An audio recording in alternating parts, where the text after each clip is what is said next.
Stop sharing my screen for a second. All right, we in here. We in here. I'm still letting a few people in to the building. All right. So shout out to everybody that's in the building right now. Thank you guys for stopping in to be with us on this Wednesday evening. This particular meetup means a lot to me. It's near and dear to my heart because I really, appreciate these two brothers right here that are they're getting ready to speak.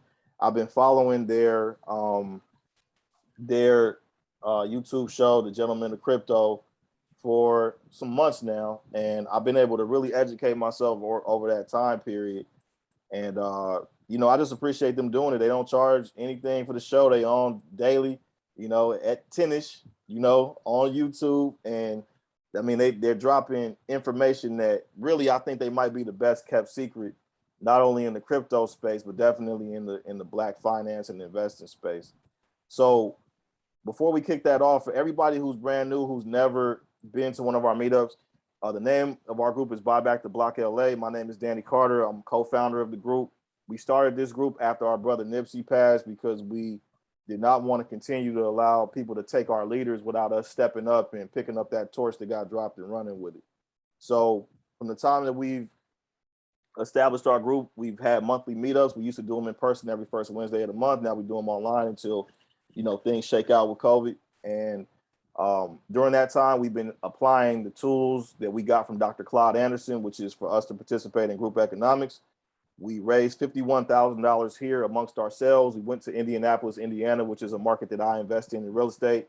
We bought a property there, rehabbed it, sold it, did well on that one, rehabbed another one, sold that, and now we're looking for our third project and just taking our time to make sure we pick the right one. So that's who we are.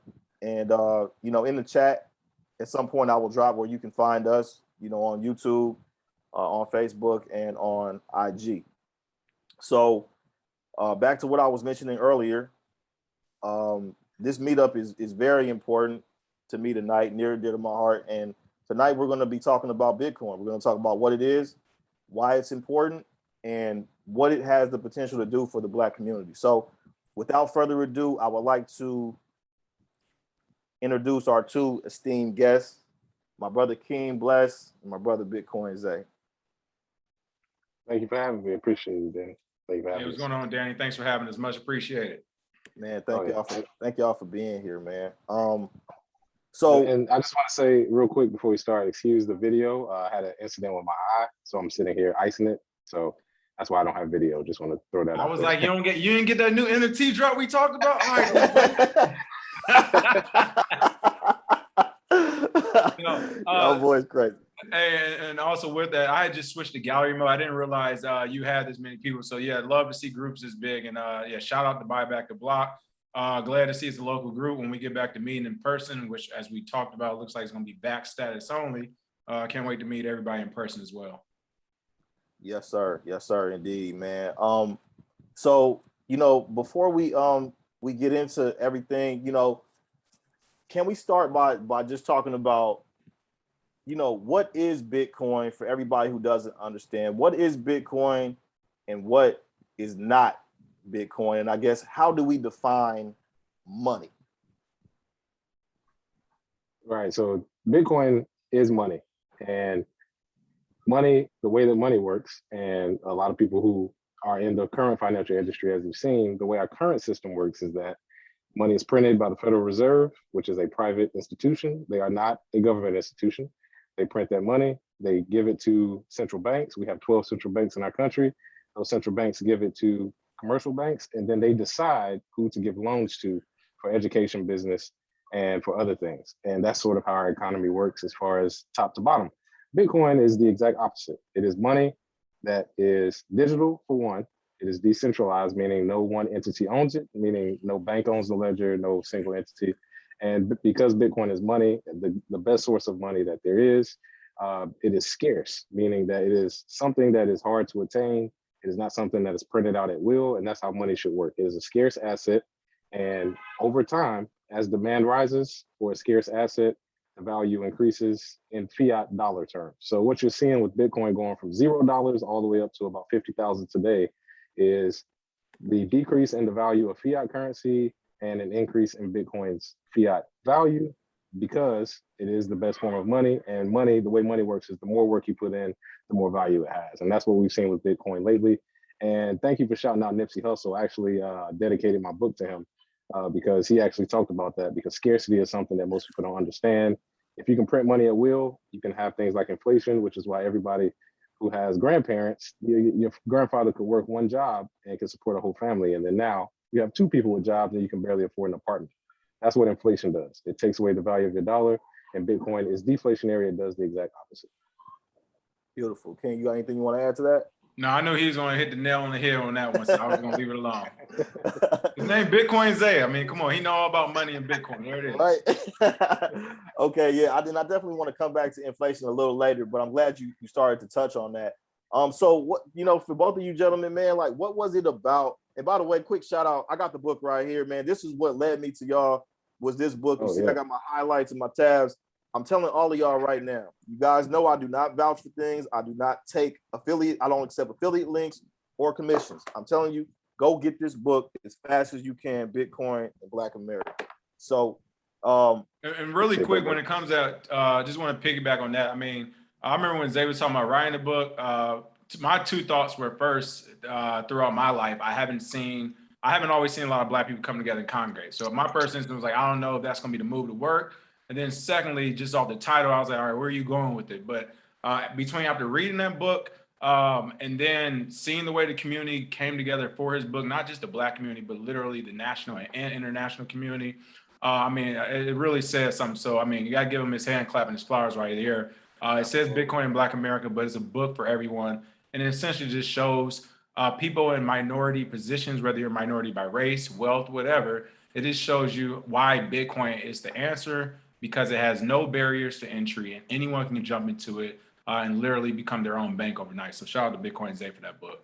Man, y'all boys so smooth. Y'all been doing the show so long. Y'all taking media training, man. What's going on, man? No, I gotta say, because again, when he first saved me, I was like, I don't know, man, I don't know. But he was like, hey, this is what it is. And he was right about that. So I definitely gotta give him a hand clap for it. Yeah, most definitely. Man, 800 episodes, you get kind of used to going back and forth. So we get used to it. That's real, man. That's real, man. Definitely got to give both of you guys your flowers, man, because like I said, I get so much information from the daily show. My next question for both of you guys was, what was it about Bitcoin that attracted you to it? Like, what flipped that switch in your head that said, you know what, I get it, I see where this is going, and I need in on it? Zay told me about it, so you can go first. All right. I was waiting for you. So when I found Bitcoin in 2013, I was lucky enough to see a guy called Max Kaiser, who, if you don't know, if you're listening, look up Max Kaiser Bitcoin. Just type that in. I'll put it in the chat. Yeah, exactly. Max Kaiser, I think, can convince anybody to get into Bitcoin. He's very, I would say, very influential in the space. And I was lucky to see him first. And the light bulb for me went off when I realized, because I am a computer science major and I'm in the tech world, it solved the computer science problem that they have to actually take out of textbooks, because there's never been a trustless system. There's never been a system where you don't know the other person, but you can actually exchange money without there being a third party. So just off the back, just somebody who was in computer science, that was amazing to me. We solved the problem of money, so to say, and never in the history of America has the Black community ever had control of their wealth. Never. There's never been a time where you controlled it because it was either owned by a bank or it was owned by somebody else that you always had to answer to. This is the first time you could own an asset that is yours and only yours. Nobody can take it from you. The government can't take it. It can't be confiscated. It's unconfiscated. So once I started realizing that, that's when that light bulb went off about 2014, 2015. And it was weird because at the time, the media is saying, hey, Bitcoin is for drug dealers. It's a Ponzi scheme. It's, nobody's going to use it. It's beanie babies, whatever else. That also hit the light off for me, because I realized anything that mainstream media and government pushes back against means that it's challenging the status quo and that it is actually valid. And I remember reading the story that there were U.S. Marshals that got found. They stole $1 million worth of Bitcoin in a seizure. They took it for themselves. The U.S. government, they don't take anything except valuable stuff, gold, oil, and now Bitcoin. So that's what turned the light on for me. Like, hold on, this might actually be extremely valuable, because they don't just steal anything. And that is sort of how I got on the road to where I am now. In my short version, essentially, so I've known Isaiah since college. One of the first people I met when I went to college, I transferred schools, met him, hung out, trust him, good friends from college. Fast forward, I ended up joining the military back in 2011, 2012. I ended up doing PR. So I was like a PR public affairs officer in the Navy. So officer, life's good, everything, blah, blah, blah. My first deployment in 2014, whenever you go on deployments, you have these hit lists of things you want to learn about. So my first deployment in 2014, I wanted to learn about the deep web, dark web, and Bitcoin. I kept hearing about the stuff.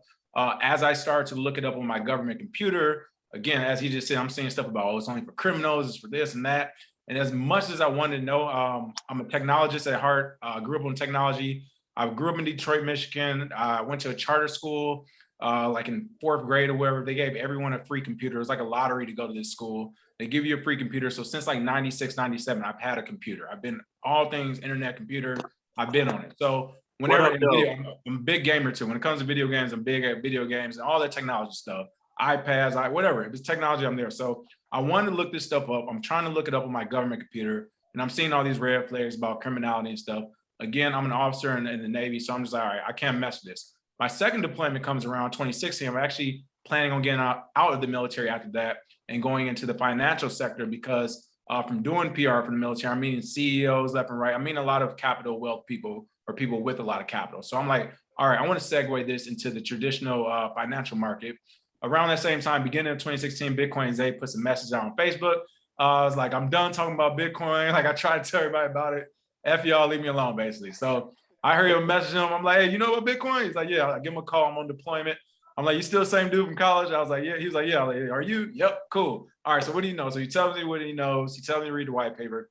As soon as I read the white paper, I'm hooked. I'm like, all right, like he just said, it solves the trusted system. It solves the third-party system. It works. I start reading the code. I started doing my research. I'm like, this shit actually works. It works like a computer works.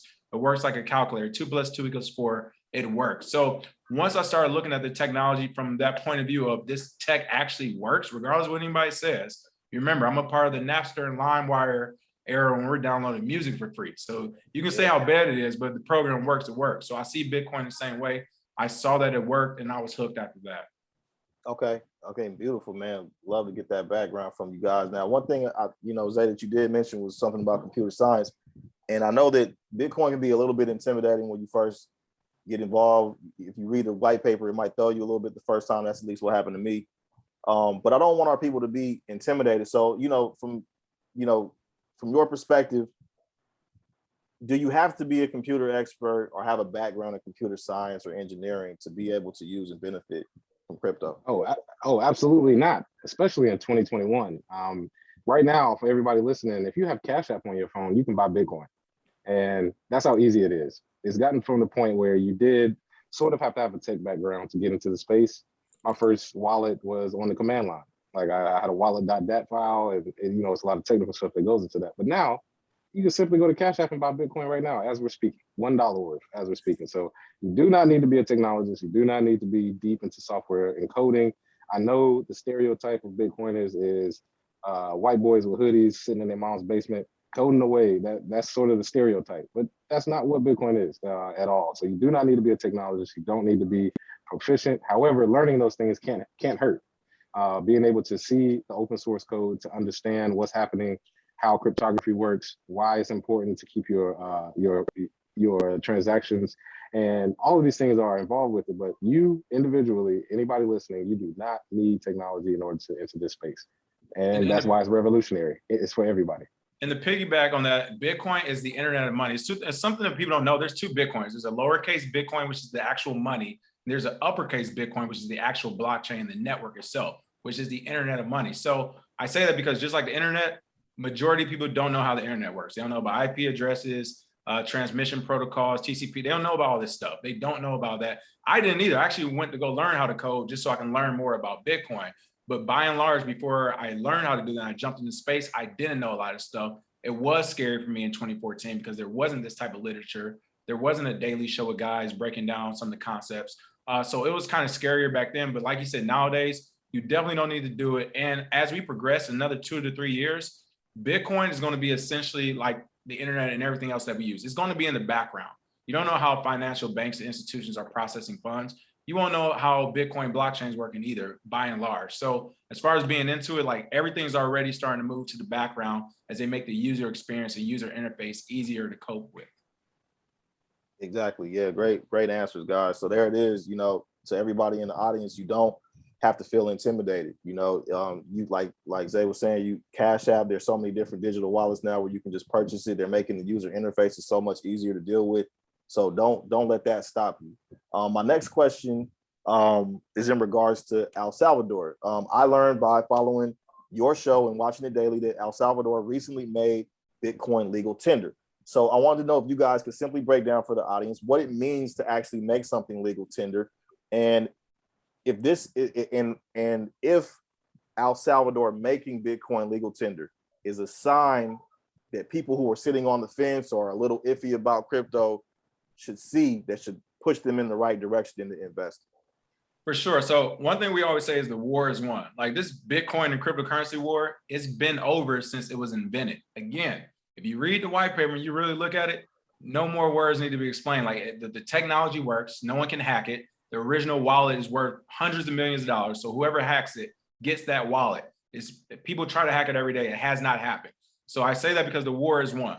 Now that's important because now you're going to start to see banks capitulate, countries capitulate, organizations, everybody's going to jump on the Bitcoin bandwagon eventually. So El Salvador is one of the first countries to do it. I think they saw the writing on the wall as far as how their traditional financial system has been working. And by the way, not only El Salvador, but over 90% of countries on the planet are tethered to the US dollar, which a lot of people don't like, especially as we start to print $3.5 trillion more. So instead of being tethered to the US dollar and going through that inflationary process, as we're about to begin again, El Salvador decided, you know what, no, stop. We're just going to do Bitcoin as a reserve currency, because not only is it early enough in the game where the price will continue to go up as more countries adopt it, but we can actually use it to our benefit. It's transparent.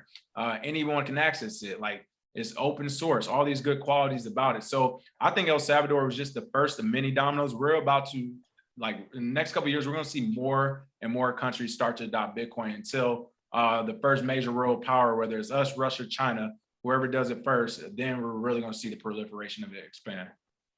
Oh yeah, and if you need more convincing, I don't know what to tell you. When a country buys an asset, that is usually your buy signal. And if you are still on the fence, you need to hop off the fence to one side or the other, because you either, just stay out of it or actually understand this is what the future is. Because again, El Salvador adopted it as a currency, right? The representative for Brazil just said they are going to adopt it as legal tender. What that means is that there are going to be countries, people, not companies, countries buying as much Bitcoin as they can as a reserve asset to help their economy. And not only that, their citizens can use it for payments to buy things, which in our country, we have a relatively stable currency. So we're kind of spoiled. We think, well, why would I need to spend Bitcoin? I got the dollar. Well, go to Venezuela, go to India, go to Nigeria, go to El Salvador, go to these places where hyperinflation is worse than the volatility of Bitcoin. And in fact, the volatility of Bitcoin being increased in price over time actually combats hyperinflation. So that is what we're telling people, is that it doesn't matter what you think here in the US. Around the world, Bitcoin is being used on the daily. Nigeria has the second most transactions. El Salvador, as we spoke about before, just getting started. And Brazil, Uruguay, Paraguay, Cuba, they've all discussed it as well. So and Zay, you just gotta, yeah, go ahead. I was gonna say, to even bring it closer home. So we have about 6 or 7 people that work for us. Bali, London, Washington, now Mexico City. I'm trying to think, like just international and national. We pay these people in Bitcoin. I can pay one of them right now in another country, and they're going to get it in the next 2 to 3 minutes. Everything's done between me and them. There isn't some exorbitant transaction fee from a bank. There isn't a government trying to figure out why I'm sending over $600 to someone, even though they did legal work. There isn't any of that. I just pay whoever I want around the planet whenever I want, and they get the money.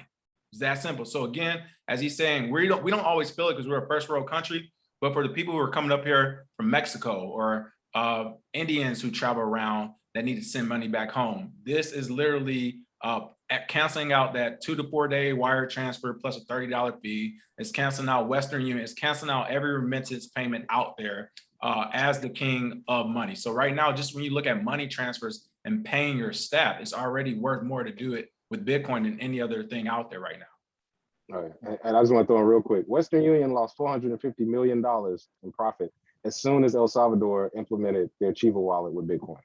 Instantly. $450 million gone, wiped off the table. Now what happens when it's 2-3 countries?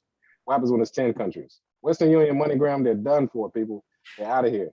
And again, that's just the beginning because banks are next. You got about 10 years before I feel like most of these big, huge buildings holding banks will be worthless. And I think our kids and grandkids will have a good laugh when you try to explain to them that, yes, I used to have to drive to a place, go inside, fill out a form and ask for my own money. They're going to laugh in your face because in the new economy with Bitcoin and digital currency, they're going to say, it's on my phone. It's in my pocket. What are you talking about? You had to go and ask for your own money. And El Salvador is just the start. And I just think that was, to me, that was the biggest buy signal in the history of any asset ever created. You mean you don't like using a plastic card to go to a machine to pull out paper? Like what? Oh, man.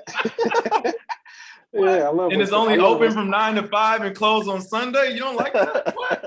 And we got bank USAA only allows you to take out $5,000 a day. What? What's going on here? Yeah, exactly. It's over, people. So if you need a buy signal, El Salvador was the one.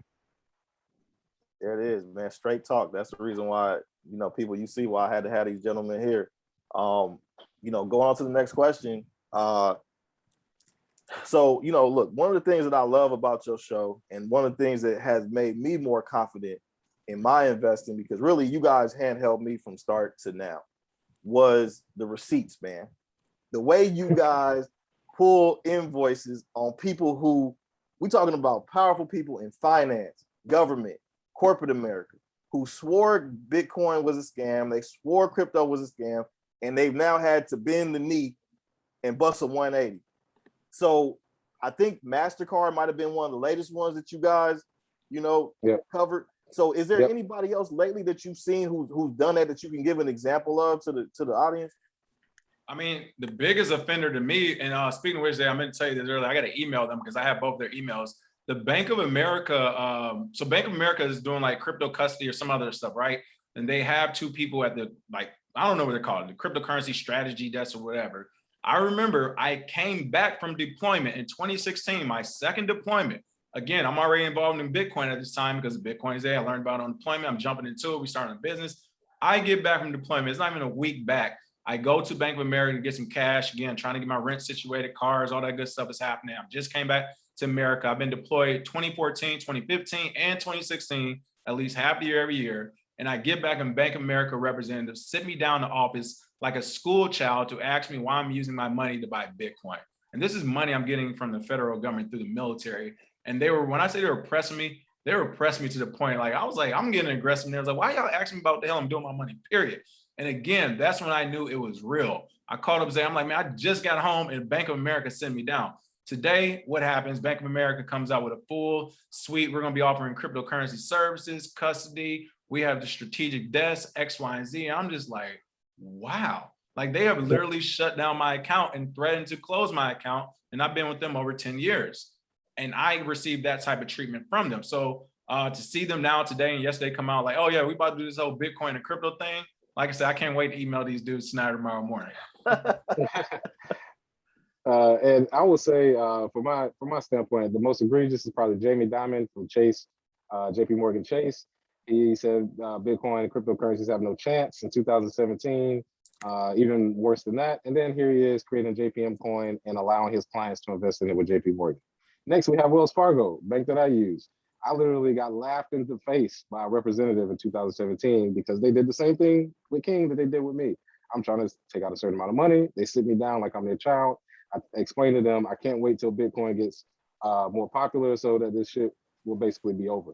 The lady that was talking to me started laughing and said, oh, Bitcoin. Yeah, whatever. And May 19th, Wells Fargo just started allowing their clients to invest in crypto using their services. So we've seen this turncoat from businesses because, again, if there's nothing else you take from this, from me, you don't have a choice. Let me say that again. You don't have a choice. You're either going to get in now or you're going to wait and be a consumer. So this is what banks are seeing at this point. We don't have a choice. We can't stop it. We can't control it. We can't deny it.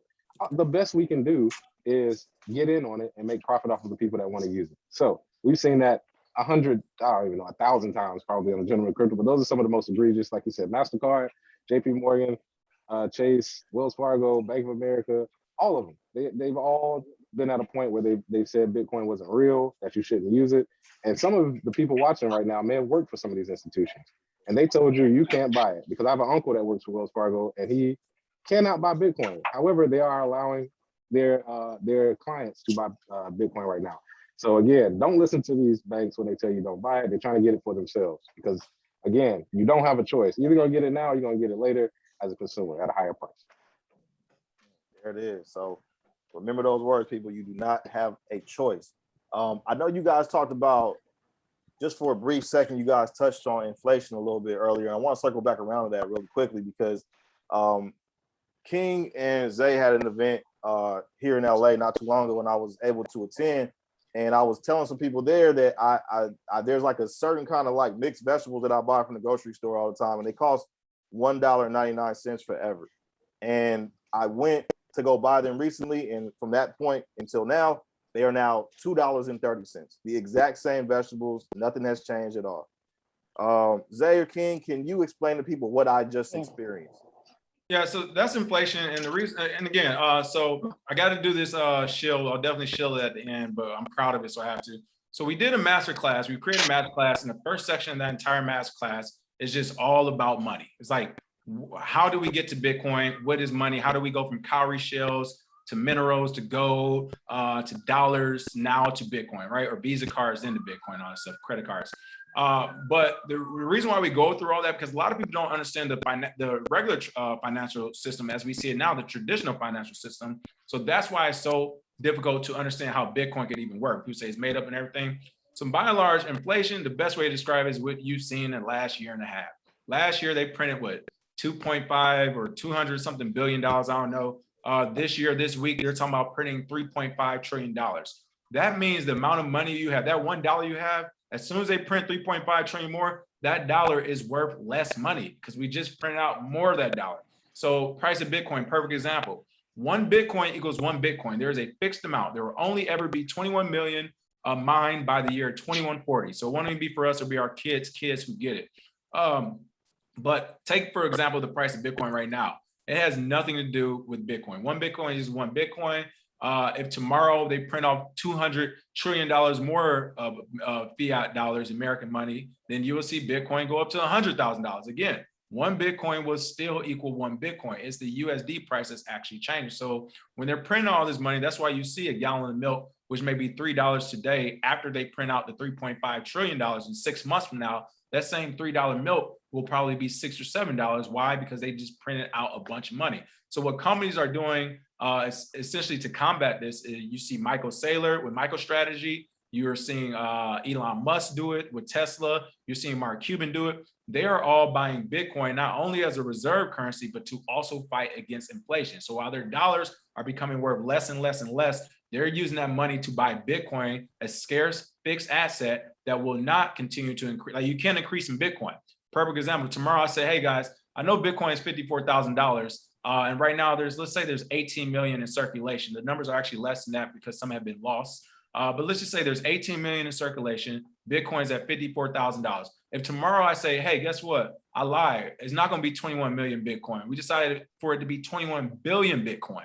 The price will drop overnight, because now 1 Bitcoin isn't 1 Bitcoin at 21 million. It's 1 Bitcoin at 21 billion overnight. So when you're looking at the traditional financial sector, every time that private company called the Federal Reserve, which I have no clue why a private company is printing all of our money, it makes no sense. But every time that private company decides to print money that our regulators and government are allowing it to do and working with them, then the price of the dollar decreases. Oh, okay. And there we go. Yeah, that's inflation. I don't have much more to say after that, except I would just say, for those of you who buy assets outside of Bitcoin, real estate, gold, commodities, stocks, the reason why the price continually goes up forever, if you ever bought it and you just wait, it's always going to go up, is because the value of the dollar always goes down. So when people talk about buying assets, what rich people figured out was, I have to buy assets because I need them to outpace inflation. And that is why they're able to keep their money, so to say, And because their assets outpace inflation, much like Bitcoin, they've been able to survive this far without a loss in their well-being. So again, inflation, dollar goes down. And the reason why Bitcoin has no top is because fiat currency has no bottom. Every fiat currency ever created in the history of the world has failed. US dollar is no different. We're down 99% since the Federal Reserve was created in 1913. How much further down can you go? And we're looking at right now the death of the dollar right in front of our eyes. Out here in California, there's already a bunch of places that don't even accept cash. They won't accept cash. I saw a man cry at the post office because he couldn't pay in cash. Said, I'm dead serious. It was a Latino guy. He couldn't barely speak English, and they're mostly cash rich. He broke down in tears because he was like, I have $20 in my hand and I cannot send this package to my daughter. And they were like, well, we don't accept cash. Yeah, it's here. It's already, if you haven't noticed it, it's over at this point. And inflation has taken us down to a point where, like King said before, everything will increase in prices, including your assets, and your dollar will continue to be decreased. And really quick, I mean, we're all in LA right now. I don't know if you all experienced, but like, I've been to 3 places over the past 6 months that are not accepting cash. They looking at me crazy, like, no, I got to ask my manager. I'm like, you got to ask your manager. So like the writing is on the wall. This cash thing is going away. It is going away. They're making people get back shots. Germs are everywhere. They don't want dirty money no more. It's over. Man, incredible answers, man. Thank you guys so much.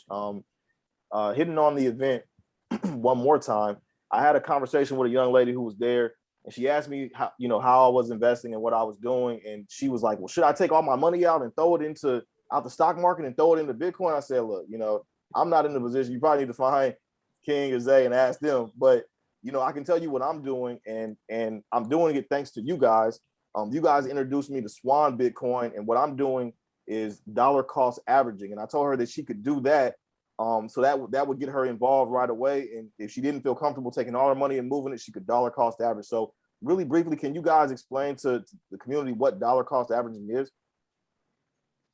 Yeah, so dollar cost averaging is buying a set amount of Bitcoin over a set amount of time. That's it. So if you buy $100 a week, $200 a month, $50 a day, whatever it is, you set an amount, you set a time interval, and you don't care about the price.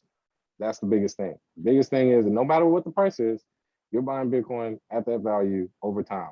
And we actually did a spreadsheet that showed if you were the worst trader in the world, absolute terrible, and you bought the very top of Bitcoin in 2017 at 20,000. If you dollar cost average $50 a week from 2017 to the end of 2020, you would have gained over $27,000 worth of profit. You would have 1.3 Bitcoins, and that was in December 2020. So actually, your profit would be somewhere around 50 or 60,000 at this point, just for spending $50 a week during the bear market when most people said Bitcoin is dead. I mean, 2018, 2019, that bear market was rough. Most people were like, oh, it's over. Bitcoin's dead. And we're sitting here like, no. This is when you should be dollar cost averaging. And of course, as we see now, that value has increased. So that's what dollar cost averaging is. You have to, and I know you all can't see it, you have to take your eyes off the chart so much, thinking you're going to jump in and out and flip it and dip it and get Lambos and rainbows. That's bullshit. You're probably going to lose. 98% of traders lose over a 10-year period. So dollar cost averaging is the best strategy long term. Boom. There it is. King, you got anything you want to add? No, I mean, that's what dollar cost average is. Really quick, I'm seeing it in the questions box. We're talking about centralized places. Here's the deal, people. Bitcoin was made to be peer-to-peer. The United States government is trying to trick everybody, saying, hey, if you do this shit peer-to-peer, you're a bank, you're going to need a banking license. Like, no, it was created for me to say, hey, I have $50. Do one of y'all got Bitcoin? Y'all say, here, sure, take my Bitcoin. That is what it was made to do. So the only reason you should really be on centralized exchanges is to onboard and offboard. If you're buying or selling, that's the only time you should really be parking your crypto on centralized exchanges. Other than that, you should keep it in your own private wallets, hardware wallets like a Ledger or Treasures, or one of your hot wallets on your phone. But you should not keep it on a platform. And the reason why is because, again, the space is super new still. It's not a maybe this can happen. We see it literally every year. A platform is called an exascam or a rug pull, depending on what type of platform. But essentially, an exascam is a platform like let's say Coinbase. Now, Coinbase probably wouldn't do it because they're public now, but an exchange or whatever service it is that has a lot of people send their crypto to it and keep it on there, they'll just disappear one day. And since this is still new and it's still in that murky regulatory environment, there is no recourse to get your crypto back. So the questions are coming in as far as with centralized platforms, like If you are going to use a centralized platform, use it to get the crypto, then move it to your wallet. And now within your wallets, you can actually swap cryptos to different cryptos you want. So there's no reason to be on a centralized platform. Oh, okay, there it is. So I was Go gonna ahead, say, Zay. as far as centralized platforms, somebody just said, I'm curious why you say stay away from Coinbase. I know they're one of the most expensive. Again, centralized exchange, so you already don't want to use it unless you're buying it to get off. Second thing is Coinbase has the shittiest customer service in the history of crypto, I think. Third thing is Coinbase as an exchange, every time the price goes up, they shut down. So that means you could lose your position, either spot or margin. You could lose your position on Coinbase just because their application shuts down. Fourth thing is they have a agreement with the FBI through chain analysis, so that everybody's data on Coinbase is given to the government once you get on it. So again, there's plenty of better options. And the only reason Coinbase is even allowed to IPO and to be that popular is because they work with the government to give them data, much like Facebook. And if you think it's no big deal, Facebook just got hacked yesterday. 1.5 billion people's data, phone, address, name, social security number, all that shit is on the dark web right now. My security connect that works on the dark web, pretty much everybody on here with a Facebook, their information is on the dark web right now. Coinbase is no different. So use it if you want, but Bitcoin was created to alleviate that problem and be able to do peer-to-peer payments. So that's why we always say, get off of Coinbase. Matter of fact, if you go to our channel, we have a video called How to Get Off of Coinbase. So go there and figure it out for yourself. Oh man, yeah, there it is, man. So this is, again, family, this is why I wanted to bring the guys here, because I know if you don't talk to them, nobody's gonna tell you stay away from Coinbase. Nobody's gonna tell you, man, make sure you pull your your keys and get your make sure you have access to your crypto and don't leave it on the exchange. Nobody's gonna do that. These guys are doing it for you, and trust me, they're saving you a ton of headache. I got two more questions, and I want to open everything up for Q&A real quick. I wanted to ask you guys, because obviously, we titled the event after the title of your book, Zay. I wanted to ask you and King, why is it so important that the Black community invest in the crypto, and what problems can crypto solve for us? Yeah, I mean, like Bitcoin Zay for sure wrote about. It's the fact that the problem it can solve is the barrier to everything. Like my only argument with Bitcoin Zay is, he's looking for financial freedom, and I'm like, even once we get financial freedom, the United States has showed us in the past that they don't care to start bombing us or doing some other grimy things. So I think we need to definitely have some warriors on our side as well. But it's definitely, it's no barrier to entry. So when you're talking about a perfect thing in the masterclass, we go over credit-free collateralized loans. I literally coined that term because it's so new. A credit-free collateralized loan.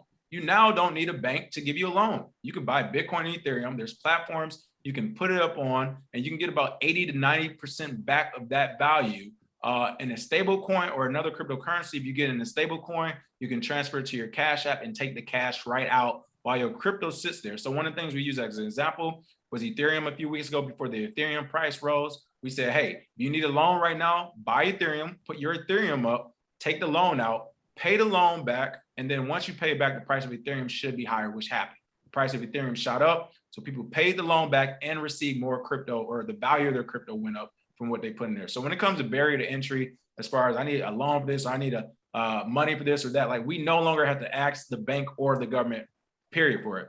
And then as far as when it comes to organization, again, that's been one of the issues we have. Every country has. When they get sanctioned, that's what sanctions are about. Make sure you don't trade with them. Make sure they're not receiving any money from you. Make sure they're dead in the water.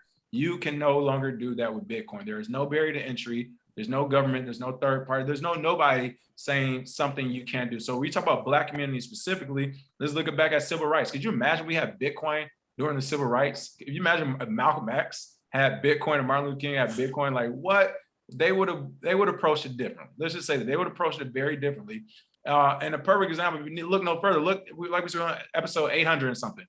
Look how we live every day, and it's working.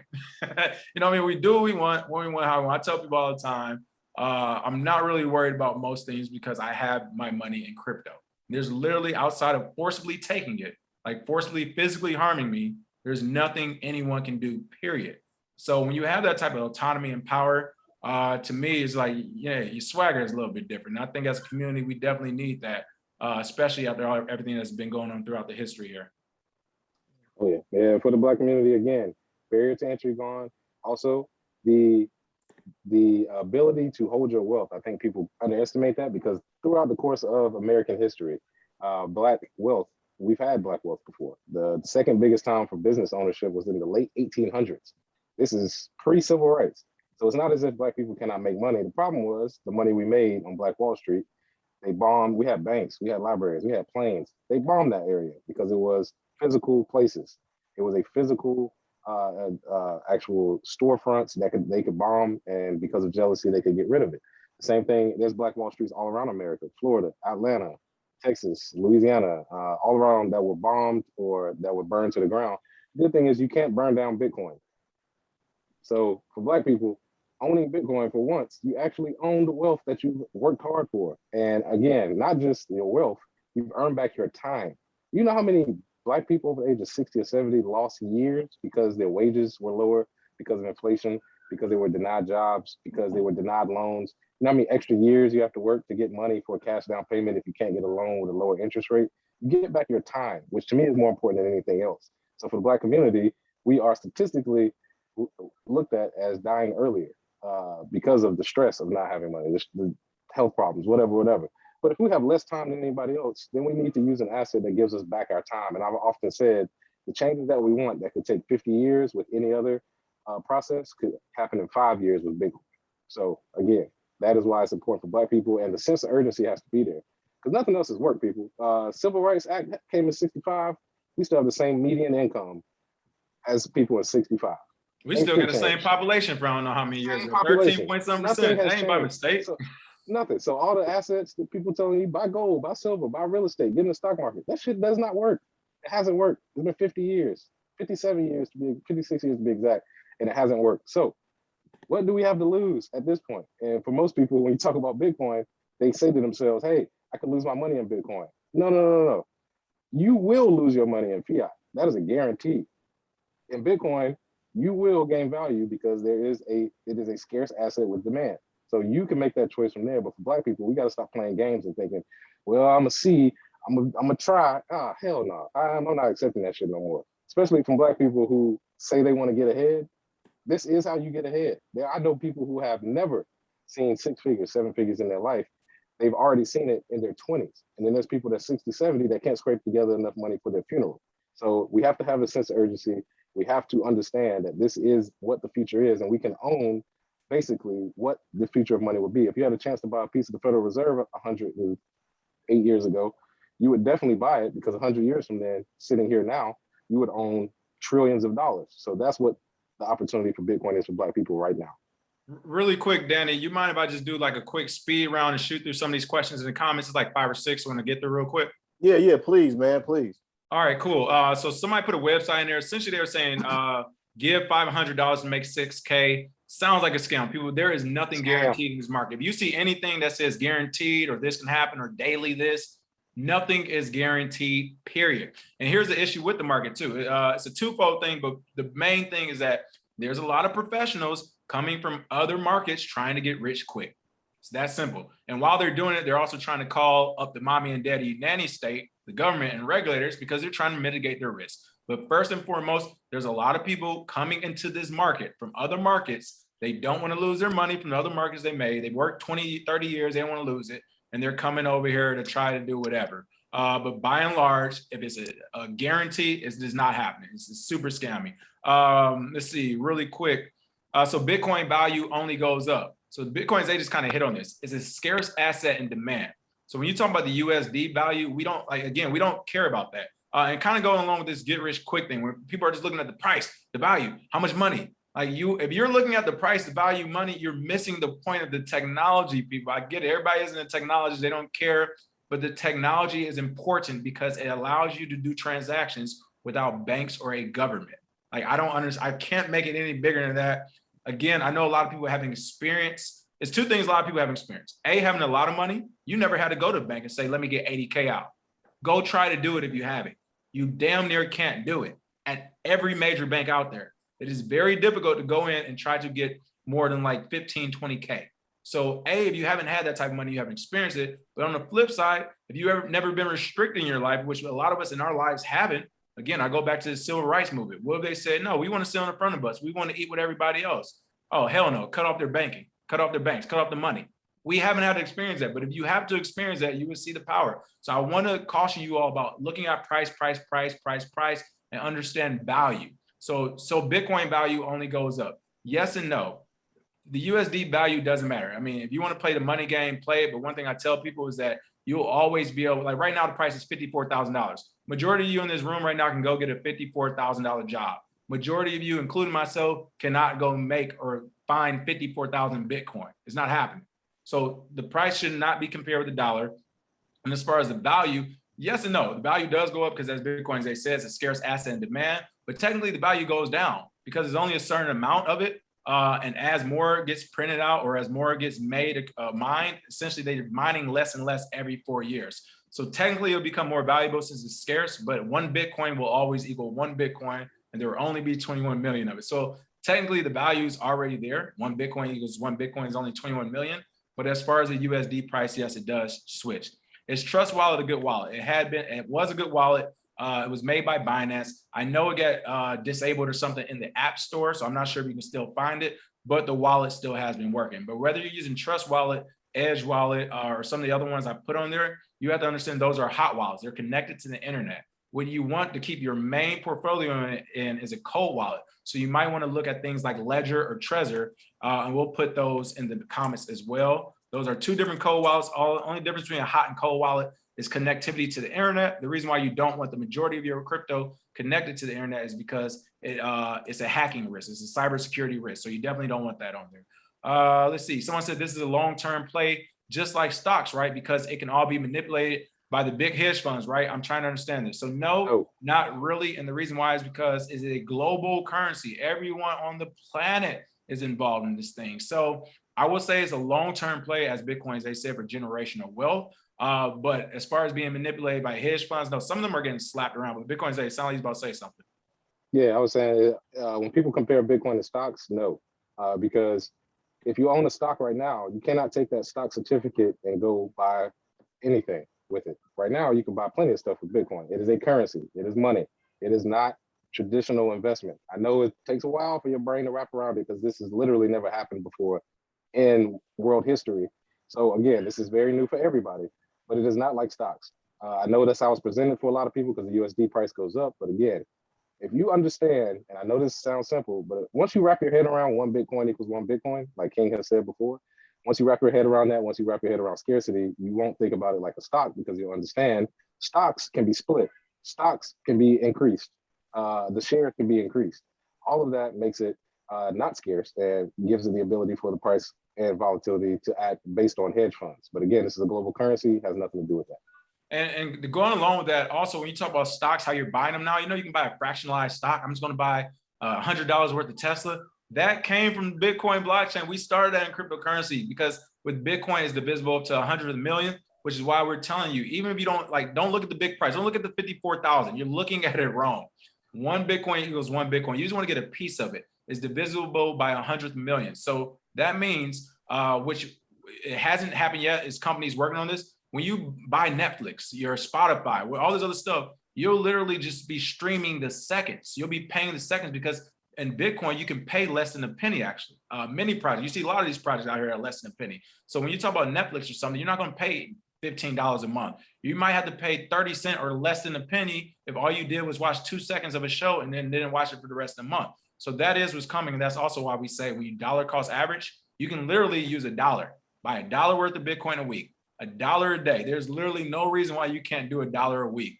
And by the end of the year, you'll have how many weeks it is, $50 or whatever. That'll be $50 in Bitcoin still of a scarce asset in demand. Let's see. What are our thoughts on help? Go ahead. Hey, King, real quick, because I don't want people to miss on the Satoshis part. Hey, Danny, can I share my screen real quick? I just want to show some quick math. Oh, yeah, please, man. I'm sorry. I should have jumped guys. No, all good. I just want to share this quick breakdown so people understand what King was saying. Being able to buy. Oh, yeah, got you. Appreciate it, brother. You can buy a fraction of a Bitcoin. So what that means is, if you look at this really quick, $1 is 100 pennies. All right. So you have 1 cent, you have 10 cents, right? So if we go into Bitcoin, 1 Bitcoin is 100 million Satoshis, 0.1 Bitcoin is 10 million, 0.01 is 1 million Satoshis, and so on and so forth from there, right? all the way down to, like we said before, less than a penny. All right. So you do not have to buy a whole Bitcoin. And for most people, you cannot afford a whole Bitcoin. So the best part is, like we said before, the barrier to entry is gone. You can buy $1 worth of Bitcoin, which would be a set amount of Satoshis based on whatever that dollar value is. So yes, anybody can buy it, and you do not need to buy a whole one. And last couple quick ones on my side from these questions I'm seeing. So the tax, I've seen everybody asking about taxes. Consult with your tax professional. This is what I'm gonna say about taxes. Like, they're essentially pimping you off the street, as we saw in the past. I like to compare Bitcoin and cryptocurrency to the music industry. Again, I grew up with computer in '97, Napster, LimeWire, learned it all. To this day, you don't have to pay for music still. I'm all about supporting creators and all that stuff, but as it stands, you don't have to pay for music. There are literally YouTube to MP3 downloaders in browser where you even need to download software. You can use your Google, whatever, and just click that in and you can download songs online. Not to mention the actual software programs that are out there where you can download tons of music. And I say that to say that is what the technology gave us. We decided to go back to Spotify and iHeartRadio and all the other stuff. So when it comes to Bitcoin, again, it is your money. It was created after the 2008 financial crash. So a president couldn't wake up one day and say, hey, these companies are too big to fail, so we're going to pay with American taxpayer dollars. This is why it was created. So you can say, no, you're not, or yes, you can, and here's my money. And I say all that to say, if you decide to go the taxing route and all that, you're playing the game.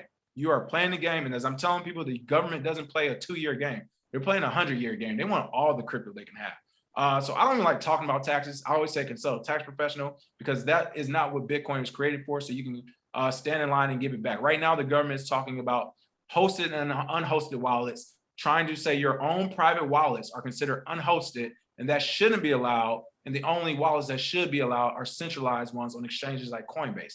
They're also saying you can no longer do peer-to-peer. Like I said, if I give you $50, you give me some Bitcoin, they're trying to say you're a bank for doing that now, and you need a money transmitter license. So again, this whole thing is to circumvent these institutions. If you decide to go back and play by their rules, that's on you. It's something I don't endorse, and I don't talk about taxes because it wasn't created to give back to taxes. It's that simple for me. Yeah, taxes support war, Bitcoin does not. And I think on a long enough time scale, you'll see that industry go away. But for now, for people who need a answer for right now, the best part about Bitcoin is when you buy Bitcoin, you take money out of the current system and there are no taxes paid on Bitcoin until you sell it. So if you're buying it and flipping it, if somebody's trying to convince you, hey, you should trade, you should buy it, flip it, get back into cash, jump back into Bitcoin, jump back into cash, every time you sell, that is a taxable event. Every time you buy Bitcoin, it is not. So if you take your money out of your savings account, you put it all into Bitcoin, that is a tax haven. You cannot tax Bitcoin. It is, the tax rules are if you sell it, you pay tax. If you keep it in Bitcoin, you do not. If you do sell it, you have to pay what are called capital gains, which can be short term if it's less than a year. That's why we don't encourage trading, because most people don't understand you're making all these trades in less than a year.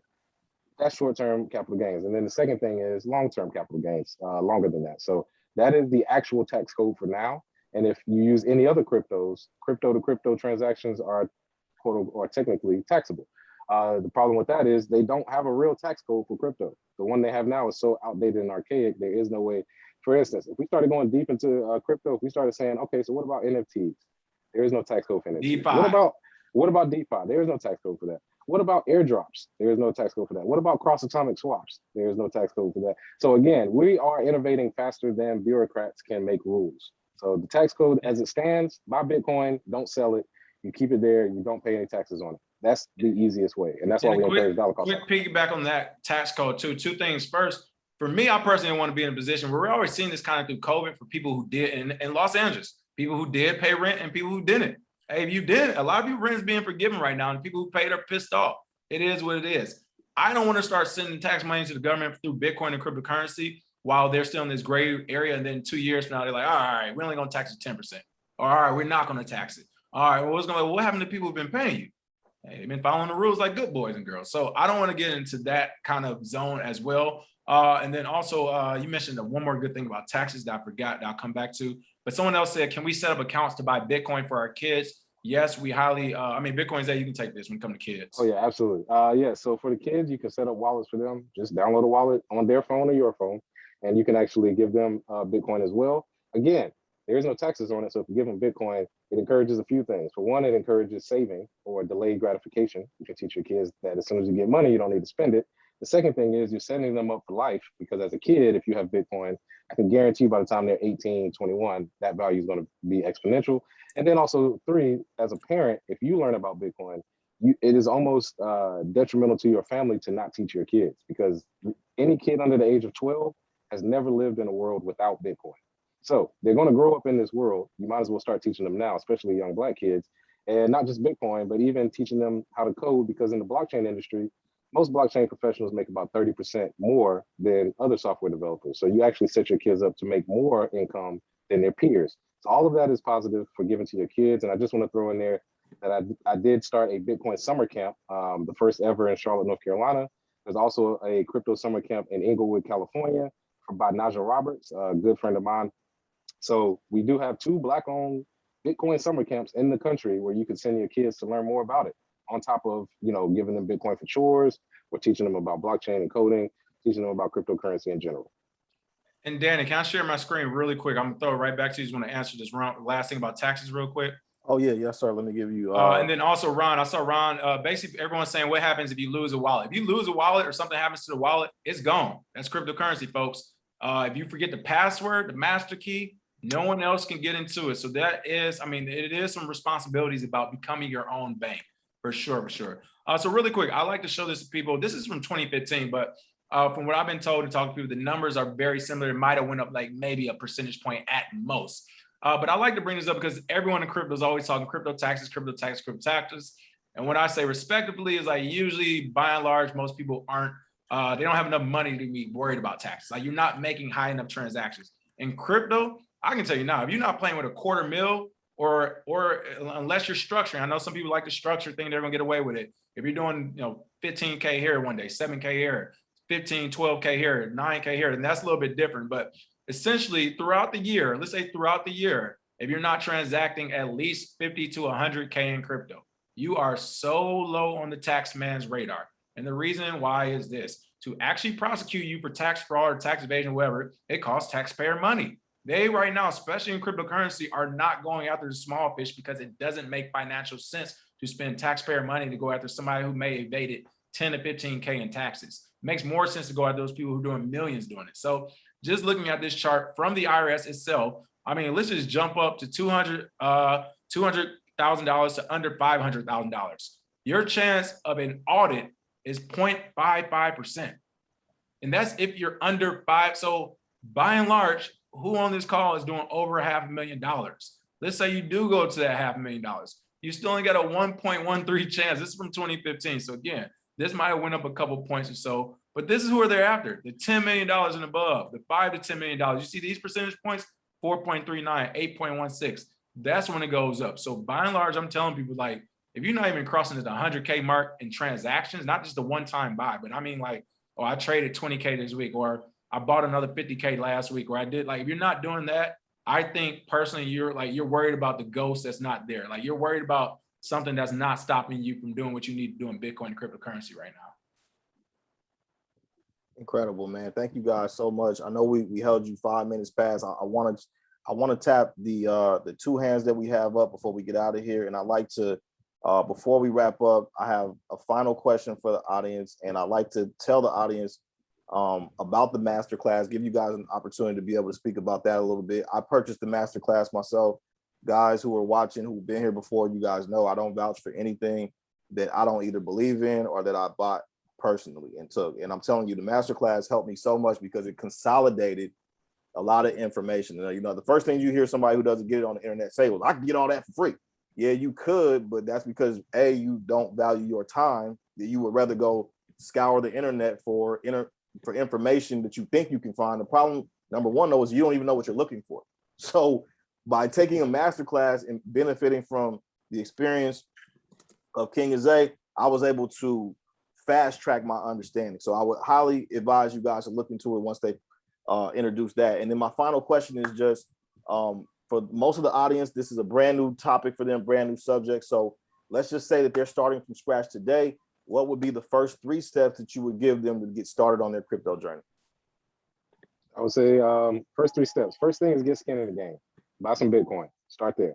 Even if it's $1 on Cash App, $5 on the exchange, get some skin in the game. Second thing is figure out how you want to dollar cost average. That's the next step. Do you want to dollar cost average $20 a week, $100 a month? If you want to do it as a group, if you want to do it as a family, dollar cost average is second. And the third thing is figure out how to earn Bitcoin. You can use apps such as Fold app. Fold app, they actually give away free Satoshis every day just for spinning a wheel. You can download that app right now, Fold, F-O-L-D app. Download it, spin the wheel, you get free Satoshis every day. Lolly, same thing, L-O-L-L-I. Download it, click their loot box, they give away free Satoshis. Now, these two services, not only do they give away free Satoshis, anytime you buy anything with a Lolly or with the Fold Visa card, you actually get cashback rewards in the form of Bitcoin. So anytime you buy something, you actually earn Bitcoin as far as cash back. If you get on Lolly right now, LOLI.com, you can look at the over 1,000 brands they have, including Nike, Sephora, Walmart, Target, everything, Home Depot. Anything you buy, you can actually get that back. I buy Postmates a lot. Every time I buy Postmates, I get 3% back in Bitcoin. So buy some, get some skin in the game, dollar cost average, and then earn Bitcoin as well. You can also sell your services for Bitcoin as well. So that's the first three things. Dope, man. Thank you, King, too. I see, King, you've been active in the chat, man, answering a lot of these questions. So thank you for that. And we just got Linda, who has a question, and Tonda, and then we can wrap up. Linda, you want to go ahead and unmute for us, please? Well, I must say, I'm in the crypto space and did not know that Mr. Isaiah Jackson was the co-founder of BBB. Following you on your email blast, all that. So good to know that, young fella. You've been well hidden.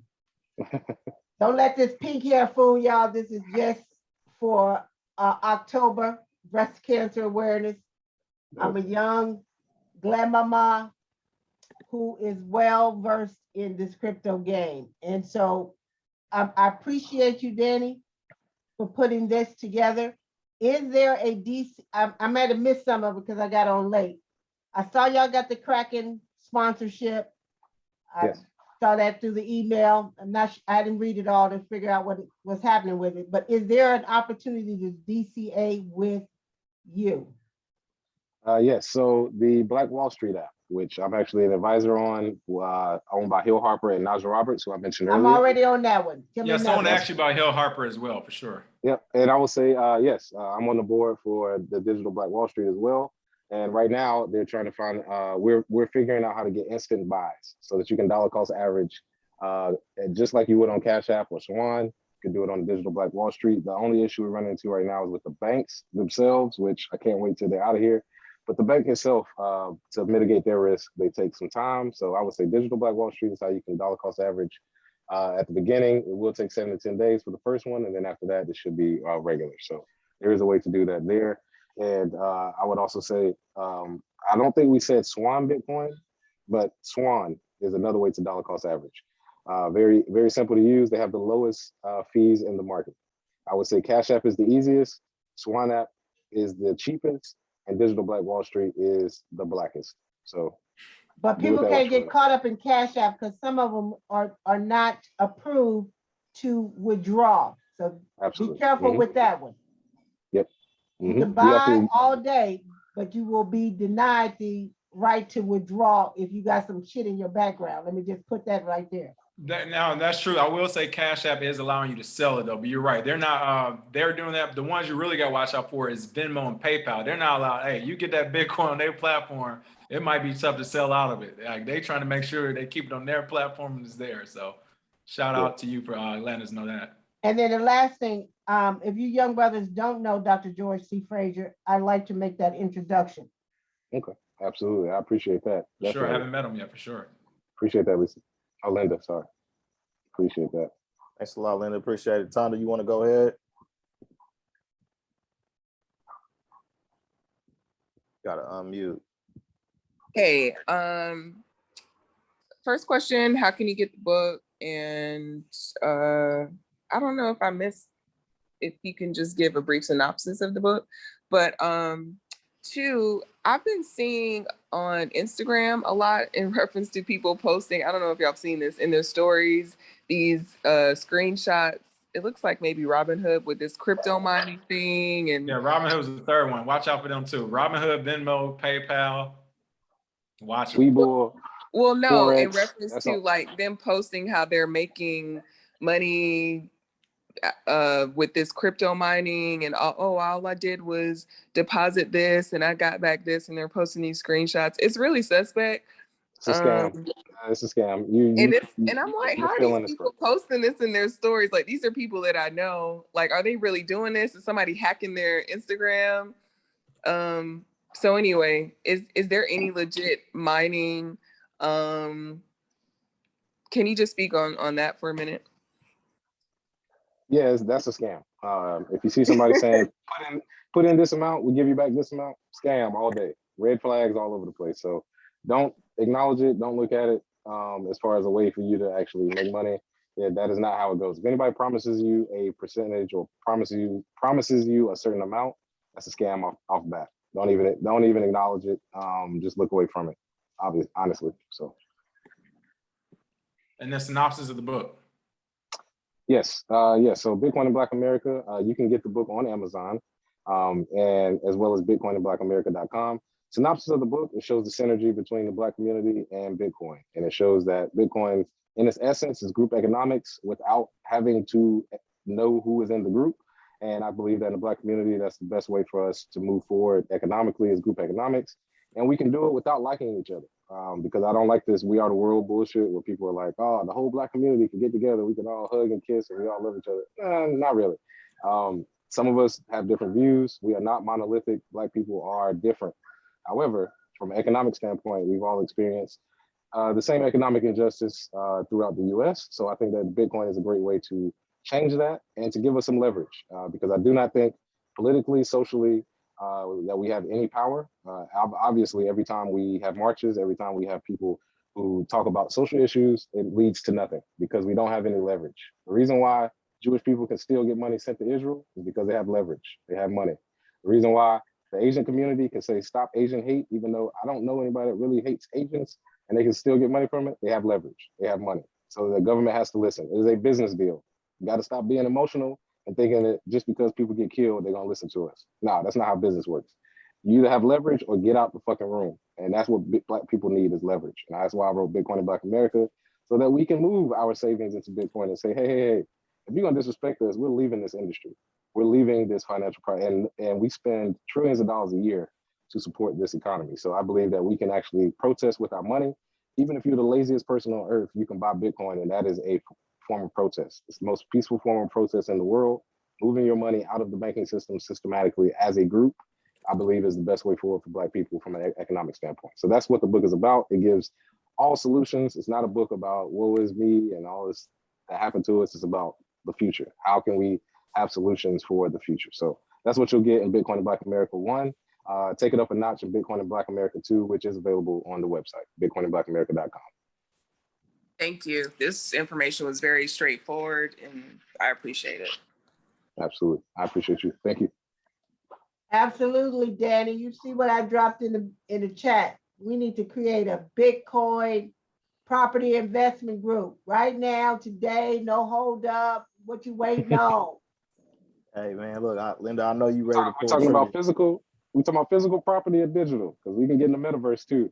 And see, that's why, hey, look, I was typing it because the physical world, there's a lot of regulatory issues right now that just literally popped up Wednesday and Friday nights out the blue that they're making things illegal. But yes, the metaverse, which he's right about, which land is going for a lot right now, that doesn't have any rules and regulations because they don't know about the metaverse yet. They keep thinking they're going to solve everything, but they can't text that too, can they?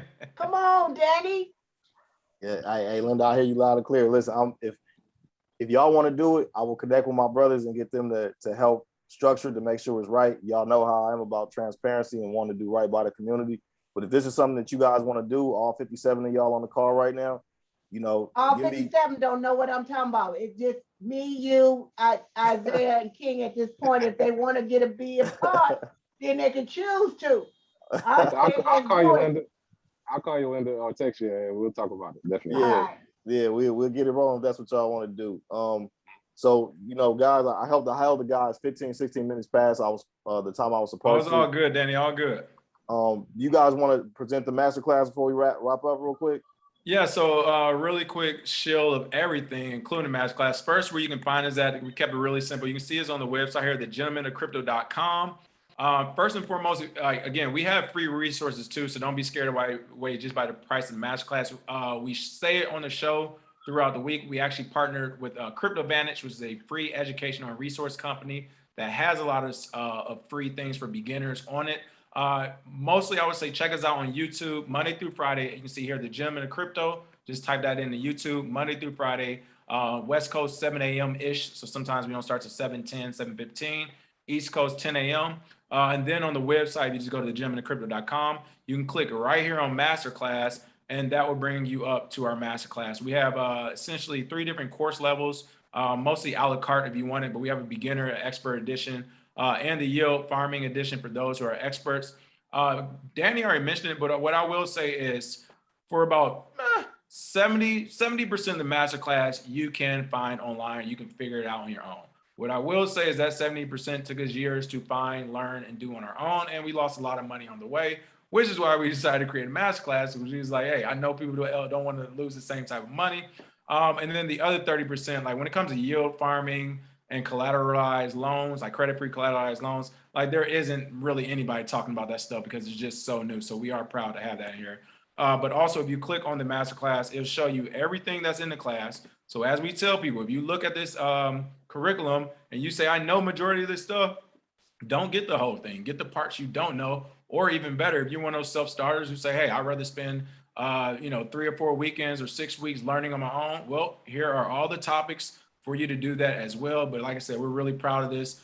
We know how difficult it all is as well. So if you just want that straight start to finish, what is everything going on in the Bitcoin space? How did we get here? I saw someone ask earlier, how do we find out about projects? Like literally here's 56 minutes of how to do your own research. Every platform you should be going on, Telegram group you should be checking out. Like we literally tell you it all. Security bootcamp for those who don't know how to use a VPN to connect to some of these exchanges. If you want to do things like margin trade and stuff, technically that's illegal in the United States for most exchanges. So you have to set up a VPN. It also shows you some basic cybersecurity and wallet security, 2-factor authentication. We talk about smart contracts. We talk about stable coins and staking, DeFi, of course, as I mentioned, yield farming. For those who don't know what yield farming is, and we actually have this as an example here, is essentially you can stake your crypto on a platform. And some of these platforms have like exorbitant APYs. The one I actually showed you in the example, I think it was like a 32 to 3,300 APY that I showed on the actual masterclass. So there's all types of them. We talk about trading bots momentarily, and then Bitcoin for business as well. So we go through all of it top to bottom. The expert edition is $2,000. What we'll do though, if you I'll send Danny, actually I'll just put it in the chat right now. I'll just put a 15% discount code in the chat right now if you're interested. And that code I think is good to the end of the year. So there's no rush on it either. But like I said, we're super proud of that. And so far we haven't had any, I think we had one complaint out of like a couple hundred students already. So, and that complaint, I don't think it was warranted. We were pretty sure the guy downloaded the class because he took it in 12 or 13 hours. And then the next morning was like, I want a refund. He was like, all right, bro. Ain't no way you learned all this in 13 hours. But so far, that's been literally the only complaint we've had. So we're really proud of it. And again, I'm putting that discount code for 15% in the chat box as well.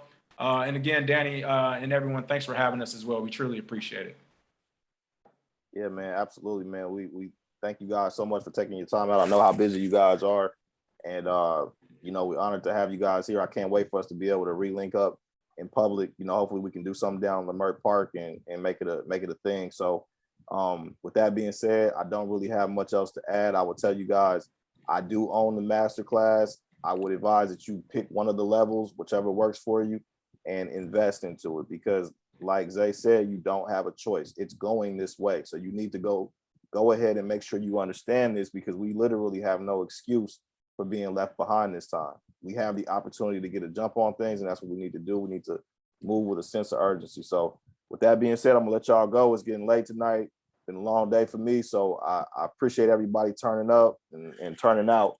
And until next month, man, y'all be cool. Hey, thanks again for having us, Danny. And buy back the block. Can't wait to see you all in person. We up in LA too, so we definitely got to come down there. Yes, sir. Oh yeah. Let's make it happen. I'm the ambassador for Lamar Park here, Mr. Daddy Carter. So let's make it roll. Yes, Oh ma'am. yeah. I I'm gonna know. be calling you, Linda. Oh I'll be yeah, we calling you. love Lamar Park. We was there for the I'm about to say. Juneteenth. Amazing, Yeah. amazing, amazing, amazing. Yes, Yeah, I sir. go every Sunday. I'll see you out there, Linda. So we need to just make a meeting like yesterday, y'all. Yeah, make sure y'all I'm loop on me in on I'm that. on the other side of 60, so I don't have time to play with you little young bucks, okay? We need to make it happen. Gotcha. All right, we're gonna No get problem. to it. Hey, All thanks right, again for I having us. dropped my Jerome. number. Cheers. I'll wait y'all call. All right, everybody. Have a good night.